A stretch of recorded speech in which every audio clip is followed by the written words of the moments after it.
வணக்கம். ஸ்ரீ ஹவுசிங்லேருந்து ஸ்ரீதர் பேசுகிறேன். இப்போ நீங்கள் பார்த்துட்டு இருக்கிற ப்ராப்பர்ட்டி இருக்கிற இடம் பார்த்தீங்கன்னா, சின்மயா நகர்.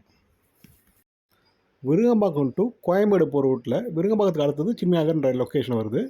அது இந்த இடத்துல மெயின் ரோட் பக்கத்தில், மெயின் ரோட்லேருந்து ஒரு 100 மீட்டர் டிஸ்டன்ஸ்க்குள்ளேயே இந்த ப்ராப்பர்ட்டி அமைஞ்சிருக்கு.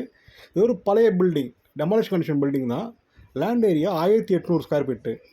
சைஸ் பார்த்தீங்கன்னா 30க்கு 60, ஈஸ்ட் ஃபேஸிங் பார்த்த மாதிரி அமைஞ்சிருக்க ப்ராப்பர்ட்டி. இந்த ப்ராப்பர்ட்டி சிஎம்டி அப்ரூவ்ட் லிமிட்டில் தான் வருது. இந்த ப்ராப்பர்ட்டிக்கு மெட்ரோ வாட்டர் ட்ரைனேஜ் கனெக்ஷன்லாம் இருக்குது.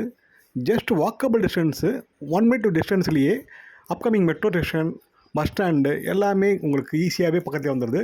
ஜஸ்ட் ஒரு 1 கிலோமீட்டர் டிஸ்டன்ஸில் கோயம்பேடு மார்க்கெட் இருக்குது. இந்த ப்ராப்பர்ட்டியிலேருந்து ஜஸ்ட் ஒரு 500 மீட்டர்ஸ்க்குள்ளேயே சின்மயா வித்யாலயா ஸ்கூல் இருக்குது. பக்கத்துலேயே பாலோக் ஸ்கூல், ஜெயகோபால் கரடியா ஸ்கூல் எல்லாமே நியரஸ்ட் லேண்ட்மார்க்லேயே வந்துடும் உங்களுக்கு. இந்த ப்ராப்பர்ட்டி அமைஞ்சிருக்க லொக்கேஷன் பார்த்திங்கன்னா ஒரு ப்ரைம் லொக்கேஷன் இது. இந்த ப்ராப்பர்ட்டியில் இருக்க பில்டிங் வந்து டெமாலிஷ் கண்டிஷன் பில்டிங் தான். அதனால் இடிச்சிட்டு நீங்கள் புதுசாக கட்டிக்கலாம், ஈஸியாக இருக்கும். ஒரு இண்டிவிஜுவல் வீடோ இல்லை ரெண்டல் இன்கம் ப்ராப்பர்ட்டி மாதிரி கேட்டணுன்னாலும் கட்டிக்கலாம். நீங்கள் ஷில்டர் ப்ளஸ் 3 ஃப்ளோருக்கு ஒரு ஃப்ளோருக்கு ஒரு கிச்சன் மாதிரி போட்டு பில்டர்ஸும் யூஸ் பண்ணிக்கலாம் இந்த ப்ராப்பர்ட்டியை. நியரஸ்ட் மெயின் ரோடு பக்கத்தில் இருக்கிறதுனால இந்த ப்ராப்பர்ட்டிக்கு நல்ல வேல்யூ இருக்குது. இந்த ப்ராப்பர்ட்டியோட ப்ரைஸ் பார்த்தீங்கன்னா 2,50,00,000. Slightly negotiable. தேவைப்படுறவங்க ஸ்க்ரீனில் இருக்க நம்பருக்கு கால் பண்ணுங்கள்.